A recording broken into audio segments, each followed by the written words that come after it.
Hello, Steve Mills here. It's great to be back on my podcast, sharing with you some more tried, tested and proven ways in which you can grow your business. Now, you've heard me say many times, the key to making more profit in a business is increasing sales and reducing costs. Now, you know that I'm an expert in increasing sales. That's what I've spent 25 years doing, and I talk often on my podcast about that. But today I want to talk to you about reducing costs, and I've got an expert in my office right now in doing just that.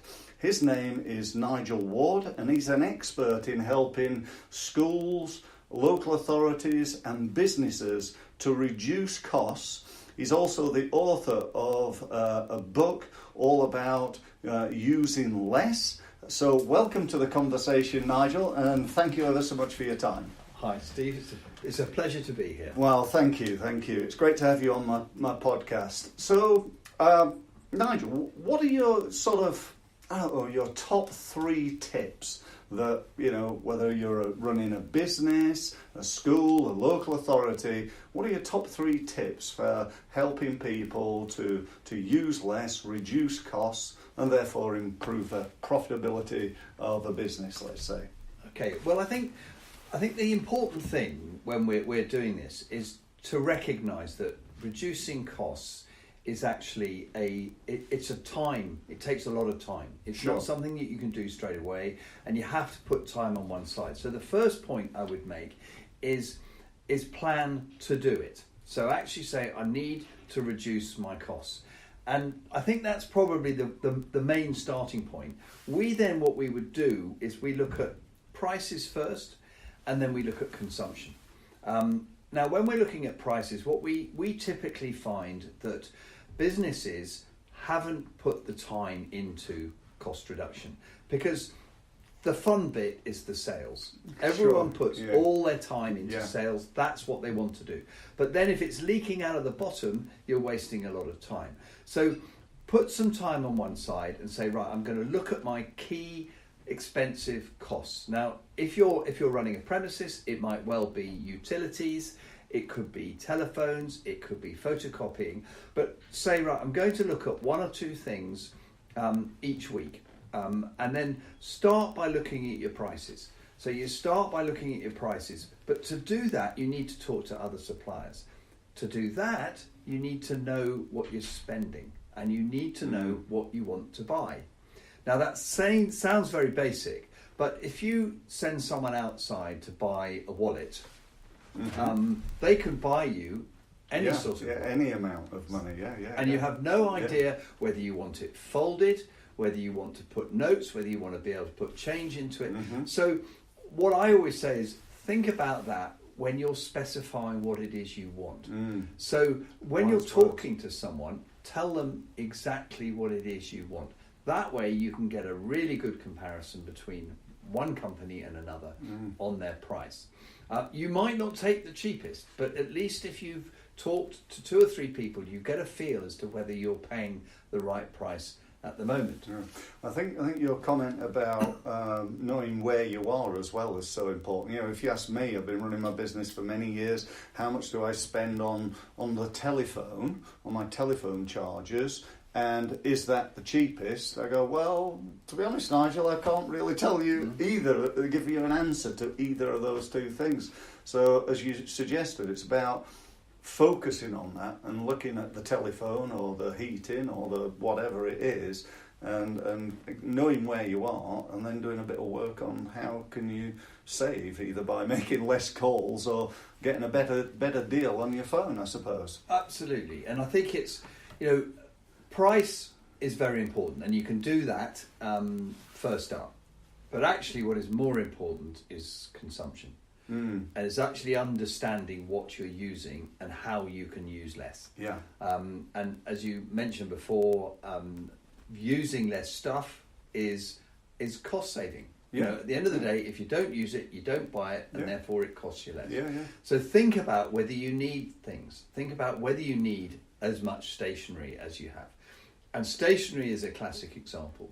Stationery, lots of people are magpies. They all like to have their own stationery. So if you're in a slightly bigger organisation, if you go into all the different departments, they'll all have their own cupboard, and they'll all have their own paper, and they'll all have their own Tipp-Ex, and they'll all have their own staplers and staples and all the other things.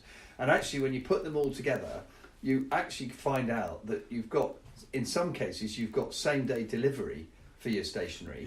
So why on earth are they storing? And that's the thing, is thinking about all that type of stuff. Have one cupboard with emergencies, most of which you won't need because you can get it delivered the next day anyway. So it takes cash out of the business. So I suppose as well, you might have one department paying X amount of money for staples, and then the other one actually go to the shop down the road to buy it, paying twice as much. And I know that's only a little thing for most businesses, but they can really grow, can't they? You know, those, if you add all the little things together, it produces a whacking big cost. Well, we went to one school, which is actually a big private school, and they have lots of houses and lots of people buy wine, and they had 16 wine accounts with actually I think it was something like 7 different suppliers. But some of them had accounts with the same supplier at different prices. Wow. And so, because people aren't talking to each other and they don't know what they're doing, they go out and they buy them. And as you say, they may be small, but actually, you know, each penny counts when you add them up at the end. And my biggest issue is people really understanding what they're spending and what they need to spend it on. And if people think about that, and I think the other thing, going back to the very beginning, remember it's a proactive thing to do within an organisation. It's not something you can just pick up and do. No. You have to put time on one side and say, right, I'm going to look at the telephone bills. I'm going to look at the photocopying bills.